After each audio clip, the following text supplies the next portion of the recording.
A greeting to all of you. Uh, I begin with a hearty congratulations to Laxman Yadav for bringing out this book on caste census.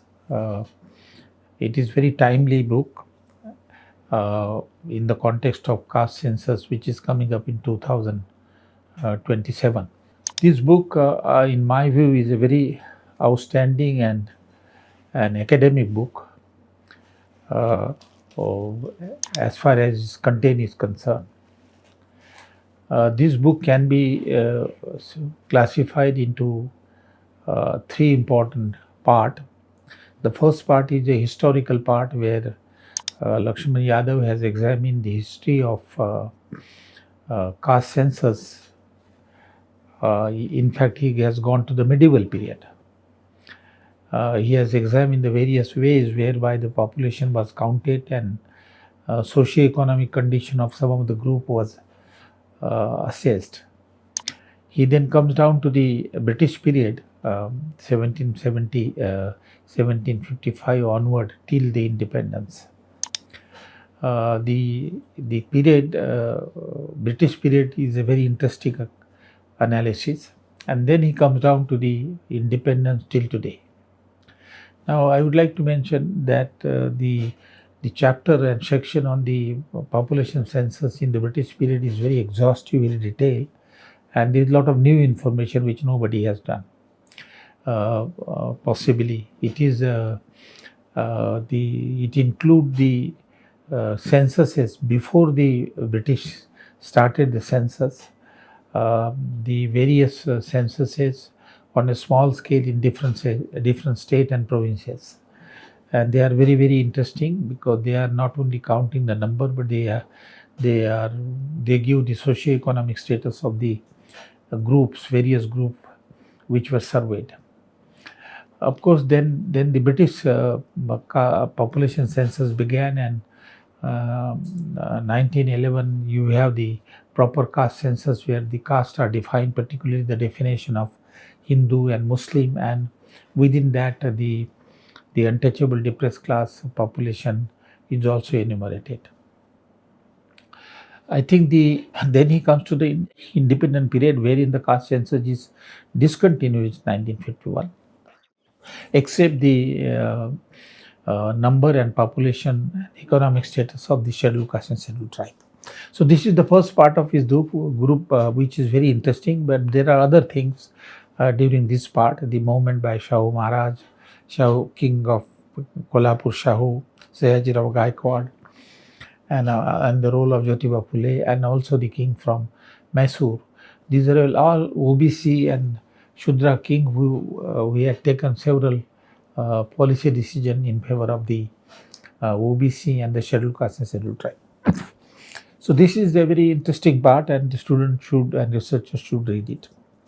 Then here is, I think, the entire history of caste census in the independent period, beginning with 1951. Then he comes down to Kalkar Commission. Then he comes down to Mandal Commission, and then the present history. I think that's a very interesting description. Now, the book makes three important statements, and which are very important in the present context. First is that it argued on the basis of the censuses that have been done in the past, which he has reviewed, is that it is not only a counting of number. It's certainly a counting of number of the population. What is the population? Total population, rural, urban, and of different group, religious group and depressed classes. So number is important. But beyond number, what is important is that the socio-economic status of the various group is very key thing. And he has examined in greater detail earlier also, and made this point that census has an objective and a goal. And the goal is not only to have a number of population known to us, but the socio-economic situation. And the third point that the book Laxman Yadav is that this both information, number as well as economic and social and educational situation, then enable the government to develop the policies, particularly the reservation policy and affirmative action policy for various group. I think this is very important. And this is also the message of the book, that when we conduct the caste census in 2027, we should not only count the number of all the castes and subcastes, but also collect the data on their socioeconomic status, and which will be possible then to justify the different policies. I think this is a very important message that this book convey to us. It raised number of issues also, that while conducting the survey, the detailed information should be conducted. Now, the issue of OBC has come into discussion and controversy simply because in a household schedule, they have indicated scheduled caste, scheduled tribe and other. There is no specific mention of OBC and the high caste, which in my view is not correct. There in the household listing, all the castes should be mentioned. In fact, there should be one sub code for the subcaste, so that you get to know the total household of scheduled caste, scheduled tribe, OBC, high caste, religious minority, and also the subcaste. So I think, and the Laxman Yadav's book support this, that we should have the household schedule. We do not have an idea as yet as to what will be the columns in the actual schedule which will collect the information at the household level, and we presume that there will be data on subcaste, there will be data on the economic status, educational status, ownership of asset, and other related variables, civic amenities like housing and others. My only suggestion at this moment is that I was a member of the Telangana census expert committee, and we prepare a report basically taking the various indicators into account. We have ranked the subcaste within the scheduled caste, scheduled tribe, and OBC and the high caste, and it gives the ranking of the various subcastes in terms of these indicators. The only limitation of this Telangana census, and possibly Karnataka, which is taking initiative, and Bihar, which has already done, is that you should have a question which are caste specific, which are taking their problem into account. And Telangana census has not really collected the data on caste discrimination and untouchability faced by the scheduled caste. We must know that the reservation for the scheduled caste is based on untouchability, not on caste as such. Untouchability, discrimination associated with untouchability. And that is how Dr. Ambedkar brought Article 17 in the Constitution, which banned untouchability. So the scheduled caste differed from the OBC in the sense that they suffered from idea pollution, purity, which the Shudra do not suffer, or high caste do not suffer. So therefore, there should be specific question on the untouchability in the caste census, so that you capture the status of the scheduled caste. In the Telangana census, they have only put two questions. One is the restriction on intercaste marriages, and second is entry to the temple.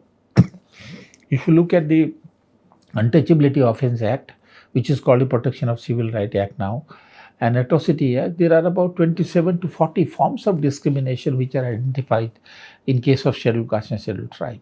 So those forms, at least major forms, should be data should be collected in the caste census. And of course the OBC, the socio-economic and education situation, high caste socio-economic and education situation.